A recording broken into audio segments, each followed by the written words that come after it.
some of the most common problems you're likely to encounter when you're sewing. Often for beginner sewers, coming across a problem that they don't understand is enough to put them off, and we want to make sure that you feel confident that you can keep sewing whatever happens.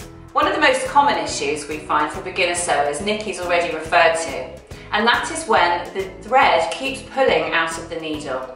That can be solved very simply by making sure that your tails are 6 to 8 inches long before you start sewing. You can also prevent this by manually putting the needle down into the fabric, turning the hand wheel. This makes it harder for the fabric to come out of the needle before your first stitches are formed. So make sure you check that before you start sewing, and it will reduce the amount of times that you need to thread your needle.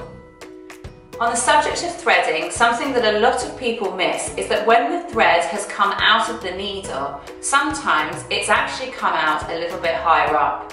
So before you thread your needle again, make sure that your thread is still in the take-up lever. If it's not, then you just thread your needle and try and sew.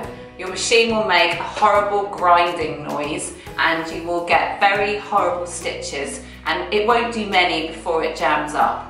So if you need to rethread, don't just check the needle, make sure you've checked all of the other threading areas to make sure it's properly in place. The other thing that can often happen with threading is that your bobbin can come out of its groove. It can become unseated and then it's not being tensioned properly as it moves through the machine. This is often characterised by the stitches looking great on top of the fabric, but then being long and loopy underneath the fabric. You will also find that your machine makes an unusual sound when this happens. So if you're not happy with your stitches, it's always best to just open your bobbin case, take your bobbin out and just rethread it, making sure that it's properly caught into the tension disc underneath.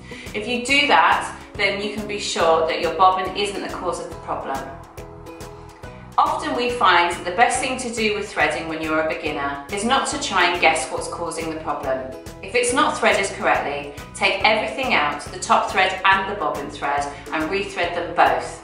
Now, we know that might seem like a lot of extra work, but the more you do it, the easier it will become, and it reduces the chance of you misdiagnosing the threading issue. Another very common issue that we've found in our years of teaching beginners is that when you finish your stitch line and you go to pull your fabric away from the machine, instead of there being the 2 tails that you started with, there are now 3. This is very simple, and it's caused by the fact that your machine hasn't quite finished closing the loop on that final stitch, and so you've got an extra thread. If you were to cut your threads at that stage, leaving the 3 coming out of the machine and continue sewing, maybe not straight away, but sometime soon after, your thread will start to get tangled and that extra loop is going to cause you problems. A very easy way to solve that is that any time you go to pull your fabric away from your machine, if you see 3 threads instead of 2, simply turn your hand wheel towards you as you're pulling the fabric away from the machine, and you will see that the loop closes and you go back to having 2 threads.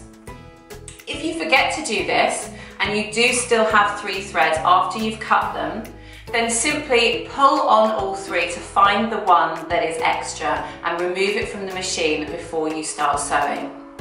If you do this checklist, making sure that everything is properly threaded, that you've left long enough tails, that you're always checking to make sure there's only 2 tails instead of 3, that you've made sure you have a nice new fresh needle in, or that it's been changed when it needs to be, that you're using the right stitch and the right foot for the job, then you should have very few problems when you're sewing.